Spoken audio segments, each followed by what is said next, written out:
नमस्कार, मैं हूं शिखा और आप देख रहे हैं जीटीवी हिंदी न्यूज। आइए रुक करते हैं आज की ताजा। वापी मनपा की बड़ी कार्रवाई, बलिठा और मोराई से 50 अवैध कबाड़ गोदाम हटाए गए। वापी नगर पालिका ने मंगलवार को अवैध रूप से संचालित कबाड़ गोदामों के खिलाफ बड़ी कार्रवाई करते हुए बलिठा और मोराई क्षेत्रों में कुल 50 गोदामों को हटाया। इसमें बलिठा के 35 और मोराई के 15 गोदाम शामिल हैं। नगर पालिका आयुक्त योगेश चौधरी ने जानकारी देते हुए बताया कि यह अभियान पिछले 2 महीनों से चलाया जा रहा था। इन कबाड़ गोदामों से लगातार आगजनी और स्वास्थ्य संबंधी खतरे सामने आ रहे थे, जिससे नागरिकों की सुरक्षा पर प्रश्न चिन्ह खड़ा हो गया था। इन गोदामों के पास न तो फायर एनओसी थी, न ही जीपीसीबी की मंजूरी। ऐसे में पहले इन गोदाम मालिकों को नोटिस जारी किए गए और स्वेच्छा से गोदाम हटाने का समय दिया गया। कुछ लोगों ने नियमों का पालन करते हुए गोदाम बंद कर दिए, लेकिन बलिठा और मोराई में अधिकतर गोदामों ने आदेश की अनदेखी की। इस पर मनपा ने पुलिस की मौजूदगी में मंगलवार को सख्त कार्रवाई की। उचित दस्तावेज न होने के चलते इन अवैध गोदामों को बुलडोजर द्वारा ध्वस्त कर दिया गया। ये कार्रवाई बलिठा, मोराई, छीरी, छरवाड़ा, डुंगरा, करवड़ और चनोद जैसे इलाकों में अवैध कबाड़ व्यापार करने वालों के बीच हड़कंप मच गई है। आयुक्त ने साफ कहा कि कबाड़ व्यापार यदि औद्योगिक या व्यावसायिक क्षेत्रों में सभी जरूरी अनुमति के साथ किया जाए तो मनपा को कोई आपत्ति नहीं है, लेकिन 90% गोदाम बिना फायर एनओसी और जीपीसीबी की मंजूरी के चल रहे हैं, जिन्हें हटाना जरूरी है। मनपा की इस सख्त कार्रवाई से साफ संदेश गया है कि अवैध गतिविधियों को किसी भी सूरत में बर्दाश्त नहीं किया जाएगा। જે રીતે આપ બધાને ખબર છે, આપણા અર્બન વિસ્તારમાં ભંગારના ગોડાઉનનો કારણે ઘણી બધી તકલીફો થાય છે। એક બાજુ હેલ્થ માટે ડેન્જરસ છે અને બીજી બાજુ જે રીતે વારવાર આગના બનાવો બને છે, લોકોની જાન અને માલની પણ એ બહુ ડેન્જરસ છે। એના માટે છેલ્લા 2 મહિનાથી આપણી સતત ડ્રાઈવ ચાલી રહી છે, જ્યાં પણ ભંગારના પ્રકારનો ગોડાઉન છે જેની પાસે કોઈ સેફટીના સાધનો નથી, ફાયરની એનઓસી નથી, જીપીસીબીની પરવાનગી નથી, આ બધાને અમે નોટિસ આપી, એને પૂરતી તક આપવામાં આવી કે એની પાસે કોઈ પુરાવા રજૂ કરી શકે। અને જ્યારે એનો સમય વીતી ગયો પછી એનું સ્વેચ્છાએ દૂર કરવા માટે પણ એમને ફાઇનલ નોટિસ નહીં આપ્યા હતા। ડુંગરી ફળિયા વિસ્તારમાં બધા લોકોને રજૂઆત હતી કે સ્વેચ્છાથી દૂર કરવા માંગે છે, એટલે આ લોકોને 23 મે સુધીનો સમય આપ્યો હતો। અને આ જ કડીના ભાગરૂપે બલિઠા અને મોરાઈ વિસ્તારમાં પણ આ પ્રકારના ડેન્જરસ ગોડાઉન્સ હતા।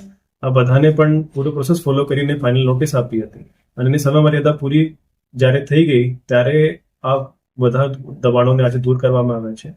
બલિઠા વિસ્તારમાં લગભગ 35 ગોડાઉનો છે જેને દૂર કર્યા છે। મોરાઈ વિસ્તારમાં લગભગ 12 થી 15 ગોડાઉન છે જેને દૂર કર્યા છે। આ સાથે આ વિસ્તારમાં થોડા ઓર ગોડાઉન રહી ગયા છે, તેમને પણ વહીવટી પ્રોસેસ ચાલુ છે। અમારી ટીમ સતત તેના ઉપર વોચ રાખે છે, એને નોટિસ આપે છે। એના કોઈ પુરાવા જે રજૂ કરી શકે તો એને અમે એક્સેપ્ટ કરી રેગ્યુલરાઇઝ કરીએ, નહીં કરી શકે તો આ બધાને રિક્વેસ્ટ છે કે આપણા અર્બન વિસ્તારમાં આ પ્રકારની ડેન્જરસ અને અનસેફ એક્ટિવિટી નહીં કરવી જોઈએ। આજુબાજુના રહેણાંક વિસ્તારના લોકો માટે પણ ડેન્જરસ છે, એની હેલ્થ માટે અને જાન અને માલ માટે પણ ડેન્જરસ છે। અને ખાસ કરીને ગોડાઉનમાં કામ કરવાવાળા લોકોની પણ કન્ડિશન જે અમે જોઈ બહુ ખરાબ છે, એની હેલ્થ માટે પણ અને એની લાઈફની રિસ્ક પણ બહુ રિસ્ક છે। બધાને મારી વિનંતી છે મનપા તરફથી કે અમે કોઈ ફોર્સફુલી એક્ટિવિટી કરવા નથી માંગતા, સ્વેચ્છાએ આ પ્રકારના દબાણો દૂર કરે અને અનસેફ અને ડેન્જરસ એક્ટિવિટી આપણા અર્બન વિસ્તારમાં નહીં થાય, આ બધા કાળજી રાખે। આમાં સિમ્પલ પ્રોસેસ છે, જે જૂના નગરપાલિકા વિસ્તારમાં આપણે ડેવલપમેન્ટલ પ્લાન બનેલું છે, આમાં જે ઇન્ડસ્ટ્રીયલ કે કોમર્શિયલ ઝોન હોય, આમાં એની પોતાની જમીન હોય, આ જમીનના એ પહેલા રેવન્યુમાંથી એને પરવાનગી લઈ રાખી હોય, એની પરવાનગી ઉપર એક જે પ્લાન હોય એનું કન્સ્ટ્રક્શનનો એ નગરપાલિકા જે જૂના સમયમાં બનેલી વખતના પ્લાન હોય તો એ, અને અત્યારે મનપા પાસેથી પ્લાન અપ્રૂવ કરાવીને આ રીતે જે કન્સ્ટ્રક્શન કરે અને પછી ફાયર અને જીપીસીબીની પરવાનગી લે તો અમને પછી કોઈ આમાં ઇશ્યુ નથી। પણ રેઝિડેન્શિયલ વિસ્તારમાં કે ગામના વિસ્તારમાં ઘણા જે મેક્સિમમને અમે નોટિસો આપી, કોઈ પાસે ફાયરની એનઓસી નથી, 99% પાસે જીપીસીબીની એનઓસી નથી। એ 2 મેજર રીઝન છે જેના કારણે આને દૂર કરવાની જરૂર પડી છે। આમ મનપાની ટીમ પણ લિમિટેડ છે, એટલે અમારી કાર્યવાહી દરેક તબક્કાવાર ચાલે છે। શરૂઆત ડુંગરી ફળિયા થઈ હતી, પછી બલિઠા અને મોરાઈમાં પણ કામ થયું છે, હવે પણ બલિઠાનો અમુક વિસ્તાર બાકી રહ્યું છે, તેના ઉપર પણ કામ ચાલશે। વાપી ટાઉનમાં પણ 1-2 જગ્યાએ આઈડેન્ટિફાઈ થઈ છે કે જ્યાં અમુક ગોડાઉન્સ છે આ પ્રકારના જે ડેન્જરસ એક્ટિવિટીઝ કરે છે, એમને પણ કાર્યવાહી કરવામાં આવશે। અને જે રીતે આપ કીધું કે છીરી છરવાડા કે સલવા વિસ્તારો પણ આવા હોય તો એમને પણ તબક્કાવાર બધાની સામે એક્શન લેવામાં આવશે। એટલે આપના મીડિયા થ્રુ બધાને વિનંતી છે કે આપને નોટિસ આપવાનું કે એનો વેઇટ નહીં કરો, અમે પણ એવા પ્રોસેસમાં પડવાની જરૂર નહીં પડે, તમે સ્વૈચ્છિક રીતે આ પ્રકારની ડેન્જરસ એક્ટિવિટીઝ આપના વિસ્તારમાંથી દૂર કરી લો।